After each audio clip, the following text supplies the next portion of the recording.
sabihin nyo, lahat,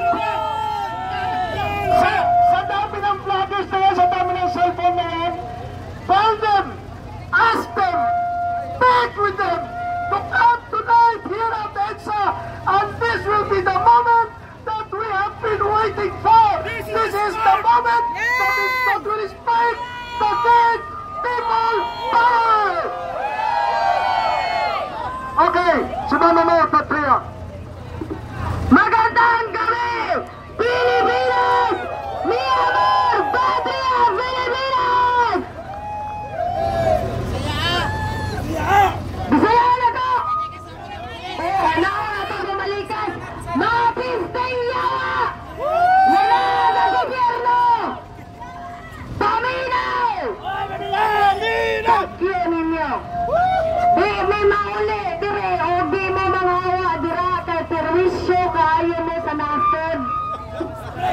Mga apply mo trabaho sa gobyerno, nagpapili mo sa mga tao para mo servisyo pero inyong gibuhat mga awat, mga baga, bugnaw.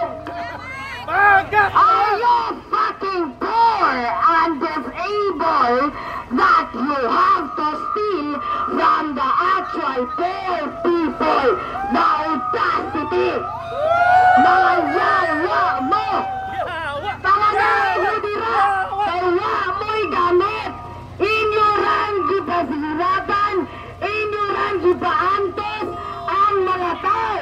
Nagsige mo tax sa mga tao! Kaya nagsige sad mo o kawat!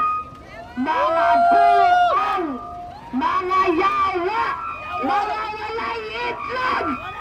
Mga buhat o itlog! Pamaawa mo dira sa Malacanang! Kay inyong masungay, naguba lang na sa imahe sa Republika sa Pilipinas!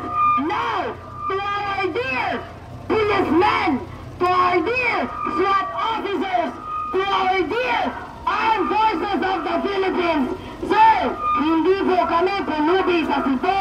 Pumunta po ako dito sa Maynila dahil hindi nyo kaya kamahalaan ang pagnanakaw sa gobyerno.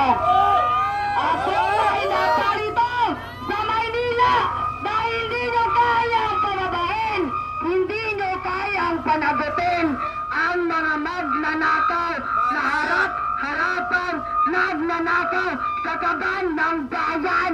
Pinagago kayo! Tinutulungan kayo! Ng inyong mahal na Pangulo!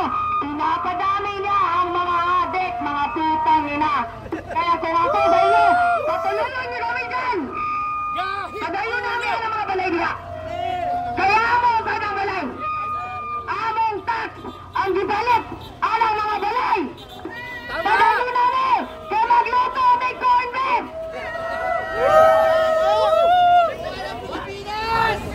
Mga kababayan, pwede bang babaan muna natin ang ating emosyon at ating galit? Maaari bang tayong lahat ay sabay-sabay na manalangin? Kasi wala pong bagay na gagawin natin ang magtatagumpay kung hindi tayo sasamahan ng buong may kapal. Pwede ba? Pwede! Pwede! Lahat tayo ay yumuko. Manalangin tayo sa ating buong may kapal. Aming Ama, nandito kami ngayon sa EDSA, O Diyos, sa pangunahing daanan dito sa Metro Manila upang ipahayag ang aming mga damdamin. Kami ay nagpupuri sa inyo. Kami ay nagsusumamo sa inyo. Samahan niyo po kami. Ikaw lang po ang pwedeng sumama sa amin bilang mga taong bayan na naghihikahos. Aming Ama, itinataas namin ang iyong pangalan. Ang Diyos ang malhawak sa bansang Pilipinas. Ikaw, Ama, ang malhawak sa Malacanang. Ikaw, Ama, ang malhawak sa Senado. Ikaw ang malhawak sa Kongreso. Ikaw ang malhari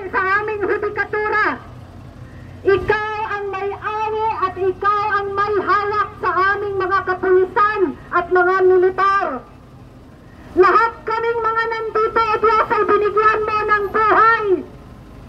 Hindi para kami ay mag-away o maglaban-laban. Binigyan mo kami ng buhay upang luwalhatiin ang iyong pangalan. Binigyan mo kami ng buhay para kami ay magmahalan. Pero nakikita mo, O Diyos, ang hinagpis ng bansang Pilipinas. Nakikita mo ang hinagpis ng bawat isa na nandirito.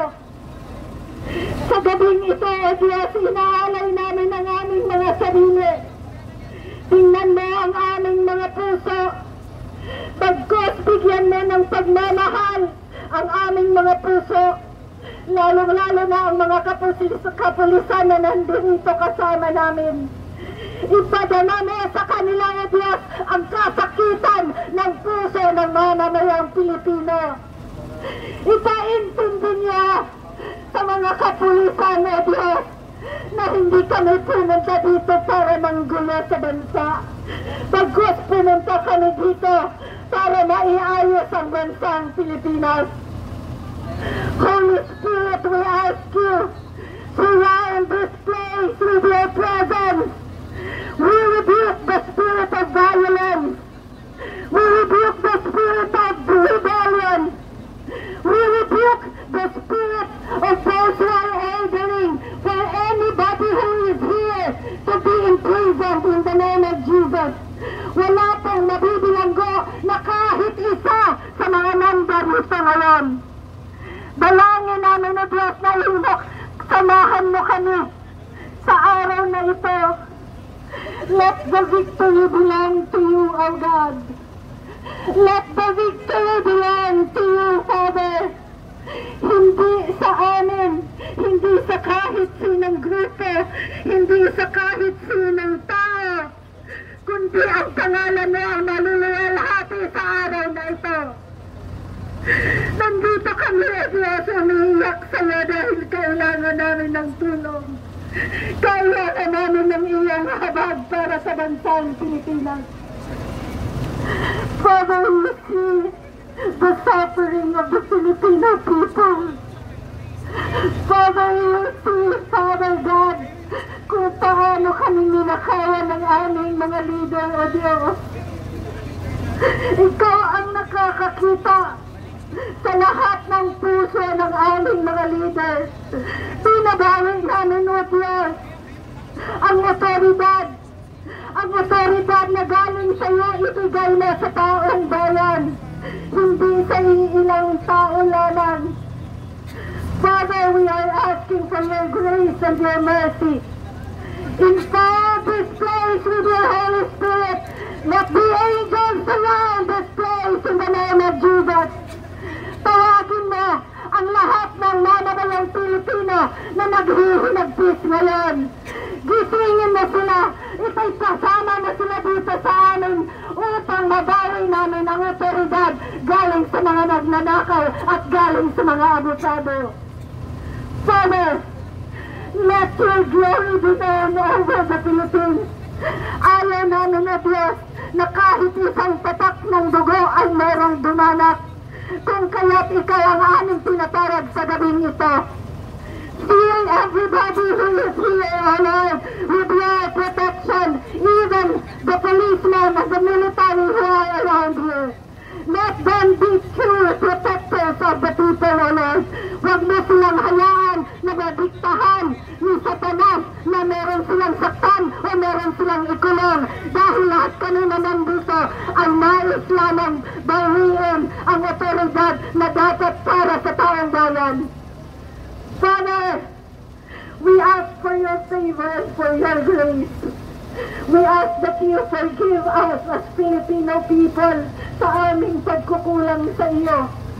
Hayaan niyo po na ang bawat isa na nandito ay magtitiwala sa iyong kapangyarihan upang mabago ang aming bansa. Hayaan niyo po, Diyos, na ang bawat isa sa amin ay magbabago ang aming pananaw sa Pilipinas at mamahalin namin ang bansang Pilipinas. Ngunit, we will hate sin. We will hate corruption. We will hate greed.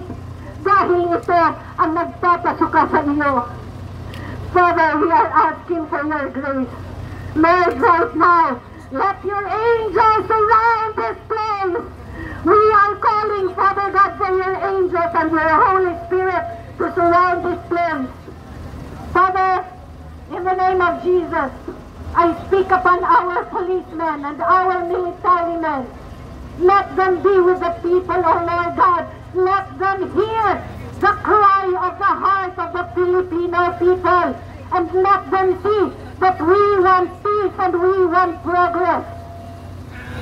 Father God, maraming salamat dahil pinagbubuklod mo kaming mga Pilipino. Hindi kami pula, hindi kami verde, hindi kami dilaw, hindi kami puti, hindi kami itim, hindi kami pink. Kami po ay kayumanggi. Binigyan mo kami ng otoridad dito sa Pilipinas upang ito ay aming iaalay sa iyo. Father, thank you so much. Let peace surround this place, O Lord God. Let peace surround this place, and let victory be ours. Let victory belong to Jesus, and let victory belong to the people of the Philippines. We are yours. We are yours, O Lord, and the Philippines belongs to you. We glorify your name, and we declare, Thy will be done over the Philippines. Lahat ng mga nag-abuso sa bansang Pilipinas, lilipulin mo, O Diyos. Hindi kami ang lilipol sa kanila, kundi ikaw mismo, O Diyos, ang magdidisiplina sa kanila. Discipline them, O God, and cause it that they are going to bow down and be humble in the name of Jesus. Maraming salamat, Lord, sa victory na ibinigay mo sa amin sa araw na ito. Kami ay umaasa, O Diyos, na lahat ng sambayan ng Pilipino ay magkakaisa, O Diyos, na ang tanging direksyon na titingnan namin ay ang direksyon na ibinibigay mo sa amin. Let the Philippines be the head and not the tail. And right now, we cancel ang lahat ng utang ng Pilipinas, O Diyos. Bibigyan mo kami ng leader na tutulungan kami upang mabayaran ang lahat ng aming mga utang bilang bansa at ang aming bansa ay magiging prosperous. Thank you so much, Lord, because you are good. And we will stay here because you are our protector. You are our defender, O God. Thank you so much. And we just rejoice, Lord. You will give us favor para sa weather, O Lord God. We gave you our adoration, O Lord. And we just thank you because you answer our prayers. Thank you. In Jesus' name. Amen. Amen.